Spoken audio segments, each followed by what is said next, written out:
what you were talking about in regards to heaven and hell and the nations, and obviously there's a multiple viewpoints on who God is. You have the Muslim religion, you have Judaism, you have Christianity, Catholicism, all. When God says believe in me, is it just God in general, or God down a certain lane, down the Catholicism lane, down the Christianity lane? Who's right, who's wrong? Are we all right and we're all wrong? That's kind of my question. Well, that's a very good question. Let's take a look at those three religions you mentioned. Islam and Judaism believe that only certain people have been chosen by God. Islamists believe that Islamic people have been chosen by God, and Jews believe roughly the same thing, except for with Jews it's genealogical, actually, chosen before you're even born. Okay, Christianity is different. It says, no, everybody belongs to God, and God belongs to everyone. It's a huge difference that we have to make. Now, as for whether God is equally conceived by all of these religions, technically that has to be the case, because there are certain approaches to God that are simply meaningless, and we have to try to approach God as a generic, generalized entity, otherwise God doesn't work. Okay? That's what we need to do. Does that answer your question? Yeah, so he operates, this is a stupid analogy, but he operates like the sun. Right? Almost like the sun, where it's general for everybody. People look at the sun in different ways, but ultimately the sun is the sun. It warms people, and if it goes away, it keeps us cold. Exactly. You can even be on a different planet and have a different planetary perspective. Yet God himself is invariant.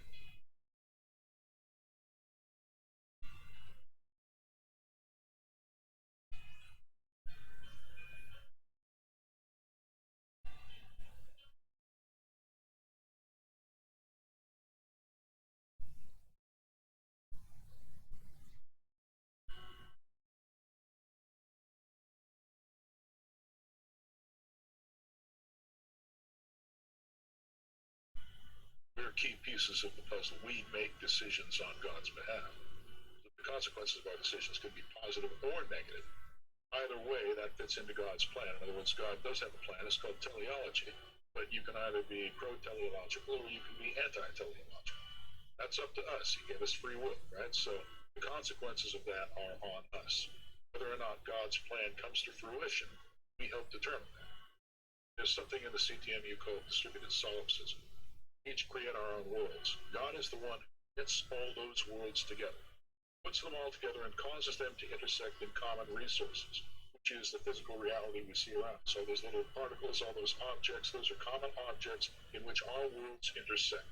Okay, that's what God has to do, and he intercedes all the time in that effect. Okay, he's knitting the world together for us. But then we determine certain details of how it gets knitted together. Behind whom are we gathering? Under whose program or under whose aegis are we knitting things together on the ground level? So we have to choose our leaders wisely. We have to choose the plans that we're presented wisely. Right? We don't always do that. And when we do it wrong, the consequences are on us. They're not on God. Okay, God knows that we've reached a point in our history at which we face many unprecedented dangers. They're cropping up all around us, from nuclear Armageddon to COVID-19.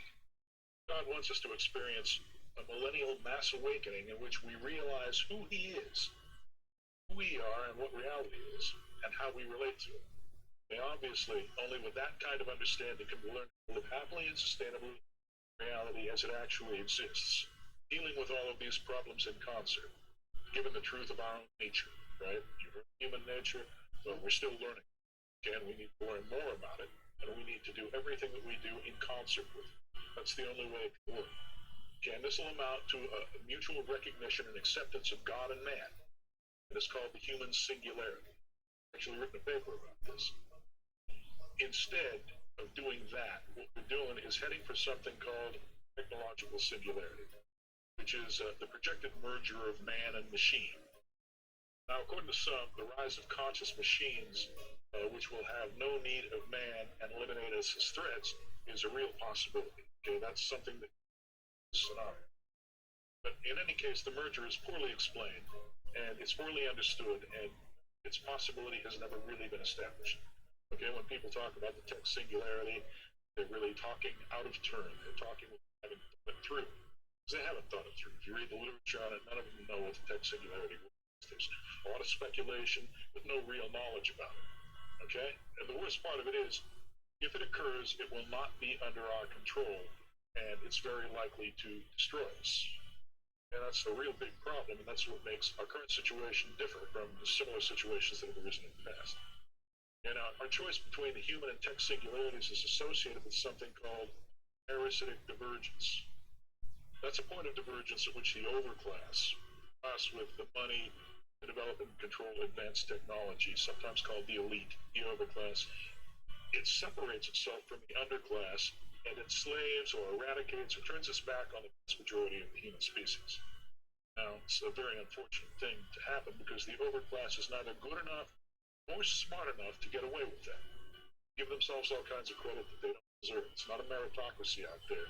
Most of these people are just privileged from birth and have no idea what it actually takes to live in the world. They live in bubbles. They've lived in bubbles all their lives, and they're just not smart enough or good enough or empathic enough to really know what to do. So unless we stop them, it could very well mean the end of the human species. And this is a real crisis that we're facing now. Because these people are actually in a position to take permanent charge of everything, and they're just not worthwhile for that purpose. Now, parasitic divergences have occurred many times in history. Every time a society is taken over by warlords or kings or leaders or whatever, they forever modify it in certain respects. Sometimes they destroy its state of adaptation and fitness. That can happen to us too. It's been happening to us. Getting dumbed down, we're being lazy and dependent, entitled. None of these things actually work. Okay, those things are anti-survival. They're anti-fitness. The difference between past incidents and the one that's now in progress, past divergences, and the one that we're undergoing now, is that this one includes the very real possibility of permanent technological lockdown. That's what the tech singularity represents.